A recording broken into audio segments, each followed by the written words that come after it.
Good afternoon, good evening, wherever you are. Welcome to the BNS podcast. My guest today is Chris Rodak. Chris, how you doing, brother?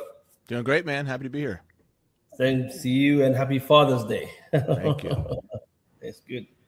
Today is Sunday. Everyone's running around celebrating their fathers. Um, we wanted to take today's show just to dedicate on fatherhood, so we can look at what makes a good man, what makes a great father.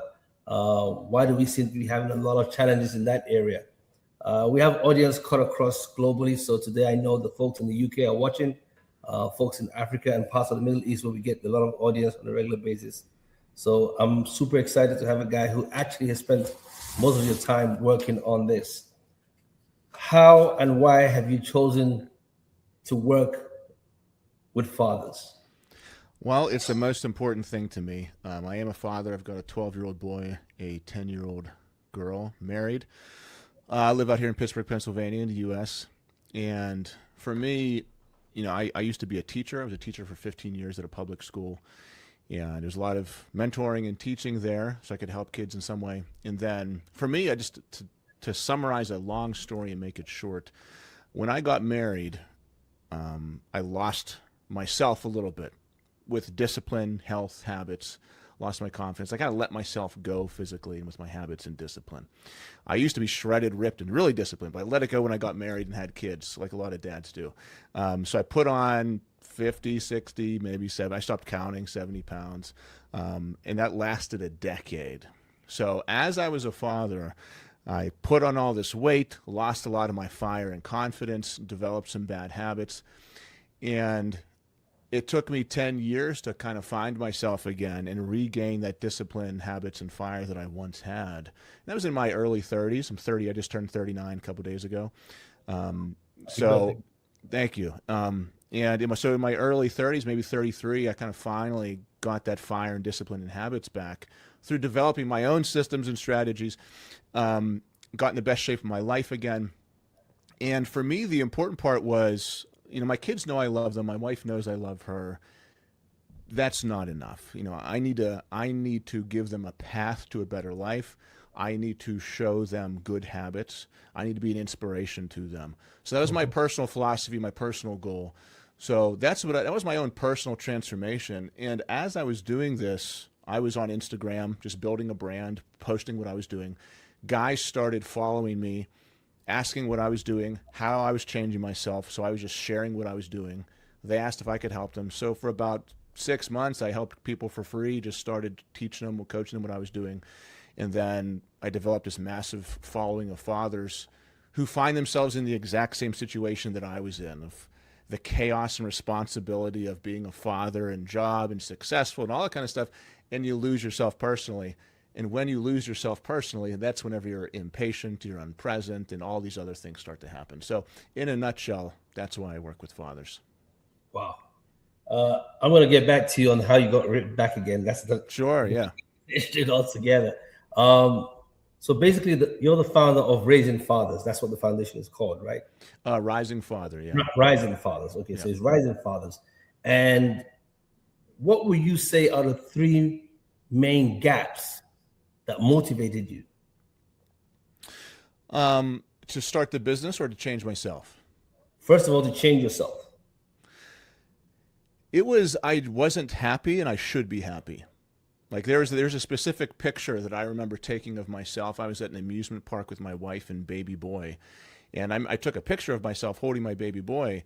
And it was a beautiful day out. My wife was beautiful. My kid was one, except I didn't look happy.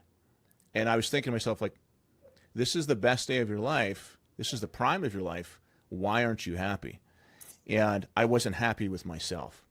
And that's eventually what I finally realized was, like, I am so in my head and shut down and frustrated because I know the man that I could be. And when I look in the mirror, I see the man that I am. And there's a constant battle raging on inside of myself that is stealing all of my energy, focus, and presence. So that was the main thing that caused me to want to change myself. So was it just how you looked on the outside, or also what was going on inside? Also? Yeah, it was both. The outside was a reflection of the inside. So my lack of discipline and lack of emotional control showed up physically. And then what I saw was so frustrating to me, and all these things, like I wanted to start a business. I was quitting. I would try to start a business and I would quit that. I wanted to do something. I would start that and quit that. I kept on starting and quitting things. Same thing with my health. You know, it's all related. And I kept on breaking promises, and eventually, slowly, my identity just crumbled. Like I used to feel like I was such a badass. I used to wake up at 5 a.m. and work out, jog 7-8 miles a day, and be successful. I thought anything was possible in my life. And as I let myself go, my confidence died, my body died, my emotional control died, and that's why I'm saying I drifted and I lost myself. And so physically it was definitely part of it, but I think that's more of a reflection of what I was feeling on the inside. On the inside, okay. So what you said, I bet you a lot of men can relate to it. A lot of men can identify with that. The signs are obvious when you look at yourself in the mirror and you are intentional to make sure that you can spot those gaps. How did you start fixing it? Did you start from the inside or did you start from the outside? Outside. Physically, because that's something that you can control. You can't control your feelings. You're going to get angry, you're going to get sad, you're going to get happy. There's other people have an influence on your feelings. You can't always control that. What you can control is what you put in your mouth. You can control getting down on the ground and doing some push-ups right now or getting steps in. So even with the guys that I help right now, I have a group called Men of Fire. It's where I coach fathers. Same thing. We start with the physical. We say, what can you control right now? You can't control your wife, can't control your kids. You can control yourself. So what are we going to do today? We're going to set these physical goals for ourselves, and we're going to hit them.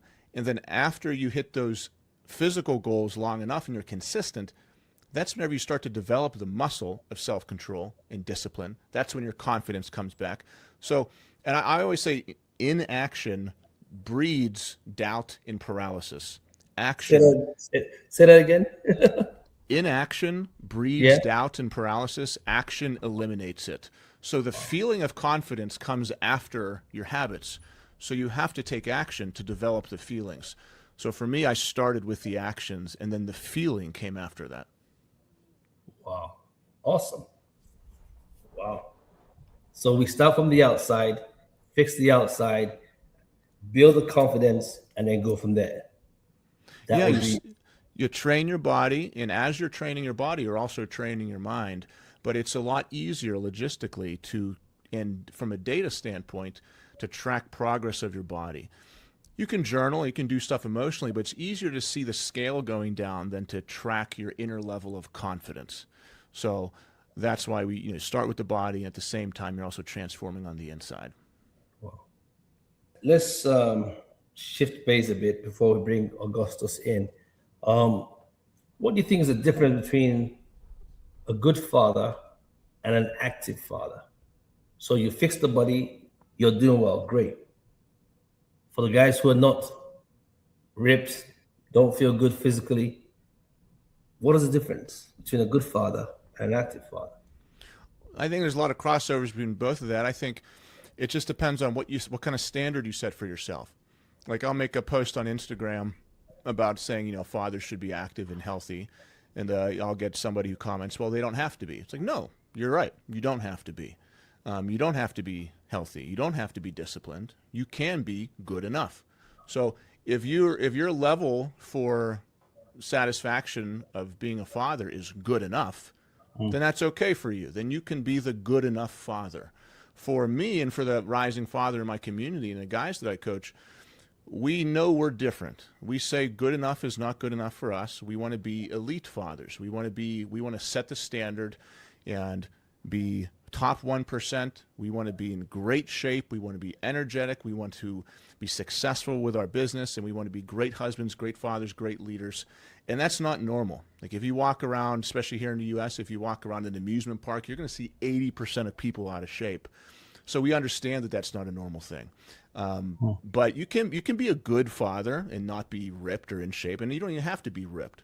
But for us, the level of father that we aspire to be is one who not only just loves his kids and can say nice things, but a father who can demonstrate that with habits in the person that he is. Wow. There's a lot of men who are going to be listening to you now, Chris, and they'll be wondering, Is this doable? Can I get to that point again? I used to be that ripped guy, you know. Yeah. Um, I'm not that guy anymore. I'm listening to what you're saying.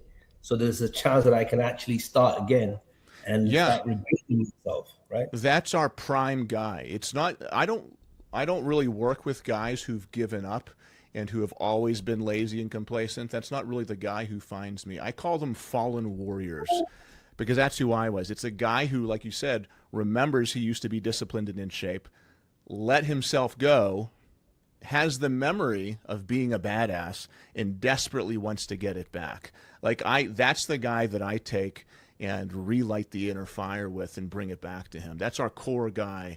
Is, you know, used to be on a football team, used to be in the military, police officer, firefighter, whatever the case may be, and you just let yourself go. You got a little lazy, and it's absolutely possible. We have, you know, I've got guys in their mid 50s who have spent 25 years being complacent, and their single digit body fat completely remade their lives. It's possible for anyone. It just depends on who's around you. If you're around complacent people who have given up and make stories for themselves about it's too late, I can't do it, then you're going to believe the people who are around you.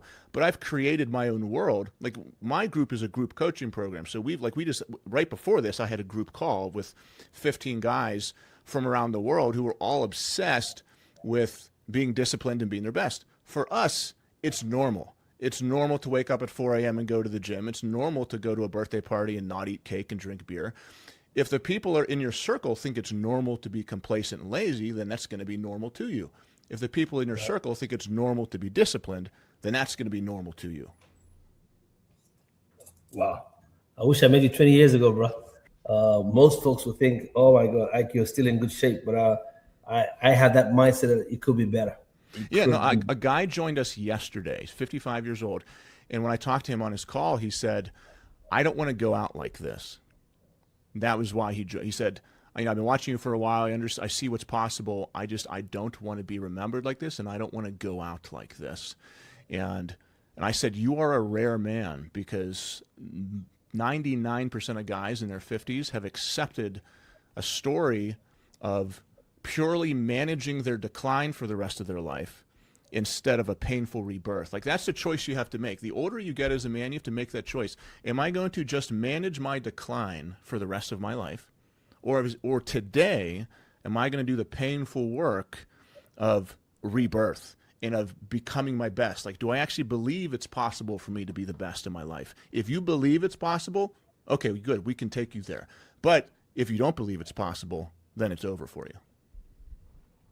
Wow. Oh, all right. Let's bring in Augustus, and then I have a couple of more questions for you, brother, and see how we can actually make this in. Augustus, you're welcome to the BNS podcast. How you doing, buddy? I'm doing very well. Thank you for having me. You heard what Chris had to say about a lot to unpack.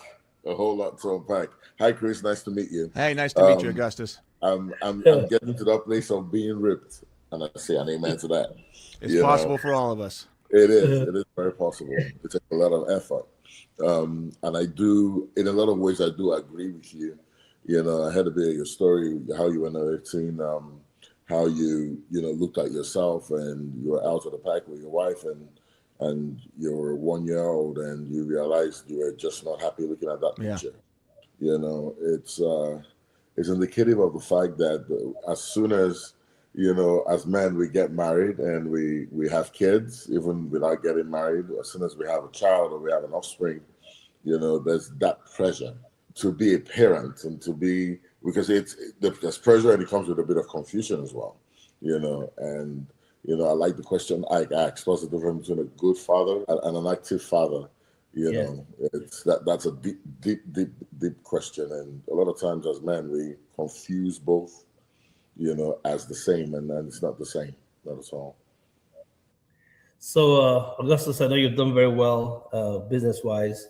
You run this big solar company. You heard what Chris said when he started talking to us about the physical and the mental. You're a father yourself, so you can identify with it. Do you have that struggle mentally sometimes as a man? I mean, the whole idea of this show on Father's Day is to be as vulnerable as we can. and discuss these issues? Do you have that struggle where he said most men kind of lose themselves and just let it go? To be honest, yes. And that's because I was trying to make a statement earlier. I said, as soon as you have a child, you begin, I think your entire life trajectory begins to shift a little. And if you're not careful, you lose yourself in that process, because all you want to do is provide. All you want to do is make sure that, your child doesn't lack anything, and there's shelter over your child's head. Your child has clothes on his or her back. And in that, we can see what the economy is doing to everybody right now. In that, you want to go harder, you want to go deeper. You start to have dreams on behalf of your child, saying, hey, my child has to go to Harvard and it has to be tuition free. And all of those pressures then, get you as man, as a human, to evolve into, whatever it takes, a place where your child can, go to Harvard as your dream states, and go to school and not have to pay tuition. But the question here then is, should it be at your own expense? That's what Chris is trying to say, right? You can do both at the same time. In other words, he's saying you can get that thing accomplished and still stay ripped, still stay active, still stay healthy, most importantly, which I think was the key word he kept on bringing, staying active, staying healthy. Do you think that most men battle with that mentally? Do you think that we struggle with that when we let ourselves go? Yes, we do. Like I said, this is the reason why we do, because we push ourselves and drive ourselves to that place. But if you, what Chris is saying to us now, Chris, chime in here. Talk to your brother, man, because what Chris is saying that that's the story we choose to tell ourselves. That's your point, Chris, correct? Yeah, that, but believe me, man, Augustus, this is like the thing that guys that we talk about. We've got our whole group is full. It's mostly business owners. One of our guys is up in Canada, a really big mortgage business. He has like 6 different companies, hundreds of employees. He came to us, like, successful financially, but I was a teacher, like completely different income brackets, but we related on this soul level. Like, he's multimillionaire, I'm making $40K as a teacher, but we both suffered from the same thing, which is we lost ourselves. He was drinking too much. His relationship with his wife was suffering, and not because he wasn't making enough money. It was because he stopped holding himself to a high standard. And when I tell the guys who come into my group, I said, I'm not giving you a magic pill. We are living life to a high standard, and I'm inviting you to live that life, live that standard with us. Yeah. And when you start to live that standard, that's whenever these other things start to change. But yeah, the story we tell ourselves is about providing, and it's absolutely necessary. It's a responsibility of a man and a father to provide for his family. But we also need to provide the harder thing, which is habits, how we make our family feel when we walk in the door, providing them a good path to follow, being patient and present for them. Like, you can provide financially and at the same time completely neglect them of the things that they really desperately want even more. And what we do is, you can deliver these things better after you've built yourself into a man who has the capacity to provide them. Because a guy who's shut down and frustrated with who he has become, or who doesn't physically have the energy to do that, he now doesn't have the capacity to be patient, to be present, to run around with his kids outside. So one of the things we say, our philosophies, is build yourself to build your family. I talked to a guy who's been with me, James, for 9 months. I'm going to post him next week. If you go to my Instagram account, you'll see it. I'm following you after this one, brother. He's been with me for 9 months. Another super successful business owner guy.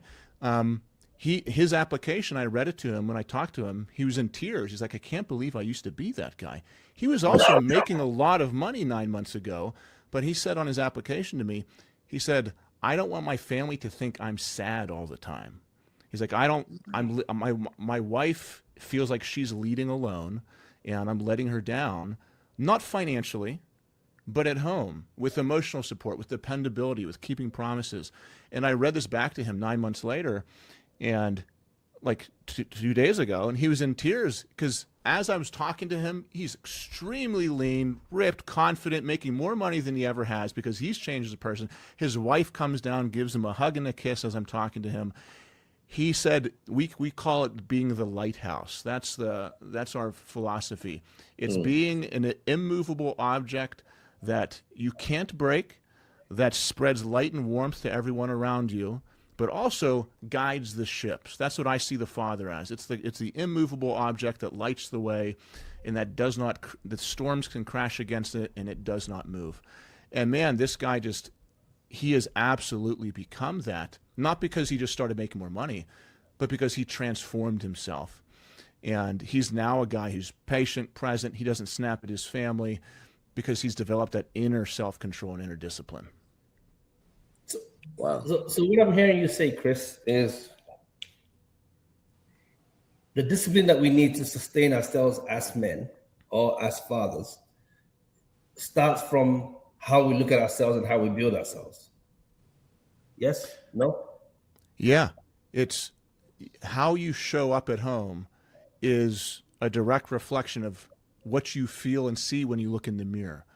Because if you don't love and respect the guy you see in the mirror, it's going to be hard for you to be that to your family. Like a lot of guys suffer or will complain about not getting respect from their wife. You know, they'll say, my wife doesn't respect me as the leader. She doesn't listen to me, or, you know, she runs the show. I say, okay, would you follow you? No. Do you respect you? Are you being disciplined, or are you being a hypocrite? Are you telling your kids to hustle when you're sitting in the stands drinking a Coke? Do you follow through? Do you keep your promises? No. Then why would your wife respect you? If you don't even respect yourself, how can you demand that of somebody else? So we talk about being selfless leaders, not selfish leaders. We don't say, I'm a father, so I demand this of you. So I'm a father, so now I need to give this to you. This is my Service. calling. This is my sacred calling. Exactly, service. I must become more so I can give more as a father. Like I said, this isn't a popular viewpoint. This is a standard to which I can tell you right now, it is not. Yeah. It is not. Okay, so let's dive into a different area. I just have a thought in my head, and it's not part of what I want to have this conversation about. One of the biggest thing every man needs that fuels him is respect. A woman can say, I love you, which is wonderful. But the woman in your life, if she doesn't respect you, right, it's a problem, right? I know what you just gave us an example of the guy not being fit and all that good stuff. But how does a man begin to get to that point where the woman in his life should start to respect him? You asking me? Oh, yeah, Chris, sorry, yes. Well, I think the word should is the problem. Okay. Jim Rohn says, don't live in shoulds and shouldn'ts, live in reality. I think that's a good philosophy. Okay. Sure, the sun should be shining. Your wife should run to you when she comes home and jump in her. She should have food ready. Your kids should respect you. It doesn't matter what is. And then the important part is, what can you control? What can't you control? You can't control anyone else but yourself. So if a man hinges his identity and value and self-worth every single day based on how his wife treats him, he's not in a powerful position. He's actually in a very weak position. Very vulnerable. Because he values himself based on how his wife treats him. Right. So that's why I said, become the lighthouse. Become a guy who's purely trying to build himself, not so he gets a certain reaction from his wife and kids, so that he loves and respects the man in the mirror. And then what's the symptom of that? Inevitably, I've seen it hundreds of times now, if I can focus on myself and become a guy that's unfazable, unbreakable, that's the guy you want to follow.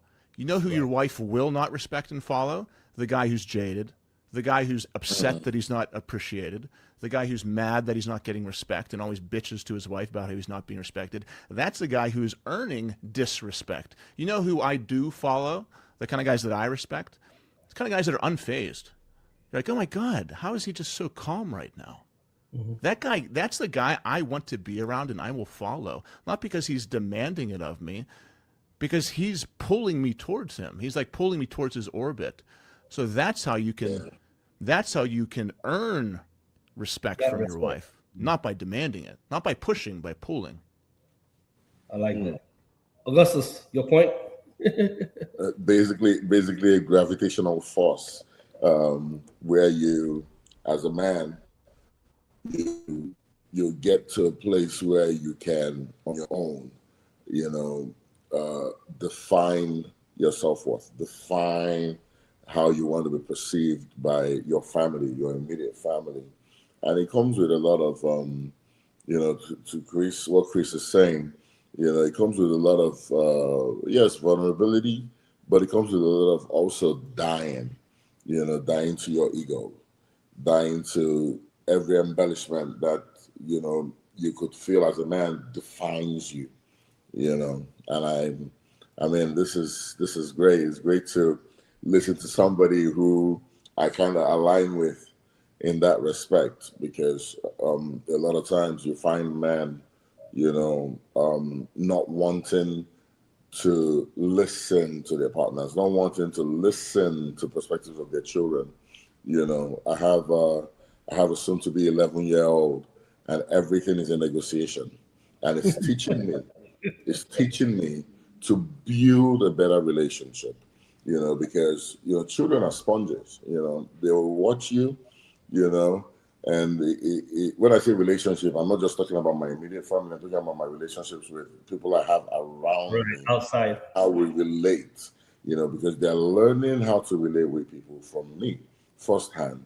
They're sponging off me. They're seeing that, oh, daddy doesn't use certain words, so I'm not going to use those words. Daddy doesn't talk to people this way, so I'm not going to speak to people this way. And that's indicative of how I view myself, which is exactly where Chris is coming from and going to, which is why his organization exists. And this is great. It's great to meet someone that focuses on men, and not just the physical, but also learning that the physical can also influence the mind and also the spiritual. It's so great. Let's talk about children, since you brought that topic up. If your kids were to describe you, Augustus, you go first, and then I'll get to Chris. On Father's Day, what would you, or like I was gonna say, what would you hope they say? But again, Chris just said, forget about what they hope. What would they say? Well, I'm pretty sure that this has happened 2 years ago, and my older daughter said, "I'm always working," and I know that this year she's not going to make that kind of statement, because whenever I'm with them, I am with them. My workstation goes away. I am very present, and very involved in what they're doing, whatever it is that they want to do. I get involved. We run around, play tag. We will do it together, and that's one thing. Also, they would say for sure that this man I call father is a man of integrity. He just wants to help people. He loves having people around, and he also just teaches love. Because I tell my children, if somebody does anything to you in school, in the playground, wherever you are, it doesn't matter. Your reaction is all I'm about. How you react to that type of situation, negative or positive, matters to me. And you have to treat everybody, react to everybody in love. In love. Let love lead your reaction. Just so, you never come to a place where you, as a child, have to get physical in school, and it now affects your schoolwork or whatever, your school record, because you don't need that. You're a straight A student. Keep the perfect record till college, and you'll see how good that would, how far that would take you, in life. Because right now, it's just a simple policy: lead with love. Forget about who likes you or who doesn't like you. I know that because children these days, with social media and everything, everybody must like me. If this person doesn't like me, then I'm not going to be around that person. No, your self-worth is determined by you. Because I tell my daughter all the time, just lead with love, continue showing love, don't stop showing love, and you'll find that this person that you had an issue with or had an issue with you on a school bus yesterday becomes your friend in 3 months before the school Right. session is over. Okay, And let that me is ask you. exactly what. Okay, cool. I got you. Yeah. Chris, same question. So is I mean, what? how old is your oldest, Chris? I have a 12-year-old boy and a 10-year-old girl. Okay, so you're in a good place. Yeah, Boy, definitely. you're there. So talk to me. What's he saying? What's he saying? Well, I had my birthday 3 days ago, and they on my desk is what they wrote about me. So Oh, wow. I have it. You wanna read? I'll just Let's read read it. It said, "From my son, Dad, you are the best guy in the world. You are my best friend. You're my number one person to talk to. All the little things you do, just like talking to me, makes my day. You're not a dad that ignores their kids and buys them stuff. You're a dad who's present with me and Lauren. Wow. Daughter said, you're the best dad Wow. I've ever had. You are always strong, smart, kind, funny, goofy, caring, and loving. I love how you take me golfing and do special things with me. I love how you are determined and strong and fit. I love you so much." So that's from their words. And whenever those are their homemade cards to me. So that Man. means more to me than anything. Yeah, that says a lot. That is definitely It says a lot. does say a lot. Yeah, that says a lot. I think it's very important as men that we stay very active when it comes to our kids, and active is not just physical but present, like you said. That we're there. For a 12-year-old boy to say you're the go-to person I speak to, it's very rare these days because most of our kids, because the fathers are not present physically and emotionally, especially in certain communities like in the African American community, you see a lot of dads are absent. So the men are not the go-to place. So the women are, right? I could say my parents are Nigerian, although I was born and raised in England. So in the African culture, the men are very present, right? They're there, but they're not present most of the times emotionally, right? Yeah. So he or she might not have her dad as her go-to person. But I take pride and joy. I have 2 adult daughters, and the family is increasing as we go along. I can say for sure I'm their go-to person. The stuff that my daughters can talk to me about sometimes when I tell people, "Oh, you guys don't talk about stuff like this." Well, in our household, we do. It makes me feel like I've done something right. For them to say, "Hey, can I talk to you?" And they come to me to talk to me about that. So I can say definitely I am present, and I think that's a big area. Most men in today's world, we want to do well in the boardroom, we want to do well in the bedroom, we want to do well in almost every room we find ourselves. Because for most men, it's all about performance, performance, performance. But there's much more to a man than just performance. It's being present and just being that rock. What was the word you used again, Chris? Showing up and being the light. We call it the lighthouse. The lighthouse. Yeah, it's a good symbol. Some of our guys have that tattooed on their arm, but that's kind of like the philosophical, symbolic, the symbol that we can define that really hones in everything we want to be. Right. And the lighthouse is what shows light in the midst of darkness. Yeah, and it stands firm amidst the waves. And sometimes those waves come from your kids, sometimes those waves come from your wife. But the reason people keep on coming to it is because it doesn't budge. It doesn't budge. I like that. All right. We're going to wrap up the show. Thanks a lot, Chris. But before we go, I have 2 questions. One person put a question in. It says, what message would you give? I think this is for Chris. What message would you give to the dad who feels lost, exhausted, and disconnected from the man he used to be? I mean, that's everything I've been talking about, and that's the whole point of what I do, my program, my brand. I would say you are one of probably billions. I think just the way the world is right now, it's kind of set up for that, for a loss of purpose And right now it's so easy to be comfortable. It's so easy to lose a lot of the meaning and struggle in your life. And a lot of our meaning comes from struggle. And especially as a man, a lot of your meaning and inner fire and confidence comes from, as simple and vain maybe as it sounds like, feeling like a warrior, feeling like a badass, not feeling soft. And if you're lost in that world, most of the time it's because you've pursued comfort too much. You stopped pushing yourself. You got complacent, and you are surviving at a 60% good enough level instead of insisting that you pursue your best and pushing towards that 90%, 100% level.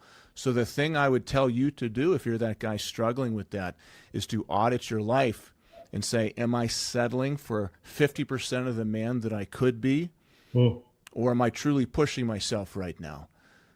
If I'm not pushing myself right now, okay, get up an hour earlier tomorrow, go to the gym. It's as simple as that. You stop drinking, stop eating things you know you shouldn't. You put off this business thing, stop putting it off. Stop breaking promises to yourself. Every single promise this is the biggest thing. Every single promise you break to yourself is, like James Clear says with Atomic Habits, it's a vote to the kind of person that you are. Amazing book. So every action you take is a vote for the kind of person you are. He says it right in there. So whenever you start breaking promises to yourself as a man, one promise doesn't seem like a big deal. One promise broken 365 days in a row, that crack has now become a canyon. And now you don't recognize the guy in the mirror. So this chasm of a man, this drifting, complacent man, doesn't happen in one day. It happens over a decade of telling yourself the first day, no, I don't need to go to the gym. And then 5 years from now, you haven't gone to the gym in 3 years. You've gained 100 pounds and you don't recognize yourself anymore. It doesn't happen in one day. It happens negotiation by negotiation with yourself. So one of the exercises we do in a group is we say, okay, like we did it today. You said it's Friday. We break down our year and life into micro decisions. So I said, it's Friday. What do you have to say no to yourself this weekend that could pull you off the man you want to become? I call it refusing yourself sooner. We have a whole doctrine set up for it. It's the refuse sooner doctrine. So I say, all right, well, where do you have to refuse yourself that will pull you away from being the man you want to be? And it's as simple as not snacking after dinner or not having a drink. So the situation might be, well, I'm a guy who wants to go sober. Where do I need to refuse myself? I'm not going to refuse myself in the bar as I'm taking a drink. I'm not even going to go into the bar. I'm not even going to go into the kitchen and take, like, that's how you can refuse yourself sooner and not even face the battle. But the guy who finds himself lost has lost his identity. And you've lost your identity because you've broken so many promises to yourself that you don't trust yourself anymore. And when you don't trust yourself anymore, that's terrifying because you don't know what you're going to do. You've lost all control. Wow, that's a big one. Woo! Okay, guys, gentlemen. But Chris, listen, there's no way we can have this and not know where to find you. Where can we find you? That's first of all. Where can we find you? Instagram's my main hub, so just Rising Father on Instagram. My website's risingfather.com. I'm on Facebook. I'm on YouTube. I have the Rising Father like on my podcast. It's like 20-minute lectures, all structured by me. I go into all these topics, so it's just the Rising Father podcast. Any of those places. Okay, good. All right. So this is what we do at the end of every show. It's called the drop-off question, right? Normally, I have a one-on-one with Chris or I have a one-on-one with Augustus, but today's Father's Day, so I brought two men from two different perspectives, two different backgrounds, two different cultures, two different body shapes. Everything is completely different, right? So mindsets different, but we are both, all three of us are men and we're fathers. That's what we have in common. So happy Father's Day to you, Augustus. Happy Father's Day to you again, Chris. Father's Day to you as well. All right. Father's Day. So, and to all the fathers out there, happy Father's Day. Keep on showing up. Keep on doing your work. Keep on doing everything you can. First of all, to make yourself, to love yourself, and then to love the family that you've created around you. Remember to be the lighthouse. I like that, Chris. I'm going to take my first tattoo. Mm-hmm. Lighthouse. All right. So the drop-off question from the last guest. The last two guests we've had were talking about mental health. And we've noticed that a lot of men suffer from mental health issues and challenges because they don't communicate. So our last guest was from England, and he shared his story. And have a look at it. Very interesting, very insightful. But the question he asked was, what would you do differently if no one was judging you? So Augustus, you go first. What would you do? And just take a minute or 30 seconds. What would you do differently if no one was judging you? Whew. That's a question, though. You gotta come from the heart, man. will. No one is judging you, so in your head, you can't process the fact that no one is judging you. What would you do differently if no one was judging you? I will stress less about my outward appearance and how people perceive and receive, me, and focus more on what I carry and what I'm about to deliver and what value I bring. Wow, that's good. Chris, what would you do differently if no one was judging you? Yeah, I think there's part of me that's always has this like outside perspective of what does somebody think. And for me as a content creator and a guy who's speaking constantly, I think I would be even more truthful, brutal, and direct.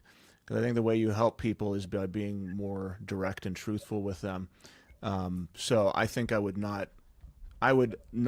people already call me pretty direct, but I think I would be even more direct and not hold back at all I still have that little voice inside of me saying, what if somebody thinks this about you? So I would cut that voice out. It's good. All right, guys. Thank you so much for joining the BNS podcast. It's been a great show. Sorry, Chris, for starting a little late earlier, but we're here now and we've done it. And I pray that fathers out there get to watch it either today or at some point in time and follow, especially Chris, who's talking about how to build this great body that could actually change. I think I've lost a lot of weight in the last couple of years. Very intentional about what I eat, what I do, and how I handle myself. But I know a lot of my friends who are in my age bracket will definitely want to see what Chris is doing and how it can actually pay off too. Chris, thank you again for joining the BNS podcast. Thanks for having me. Augustus, thanks for coming in. And on behalf of all our guests, our last 3 words: love, peace, and more grace. Thank you, guys. Until next week, see you on the BNN podcast.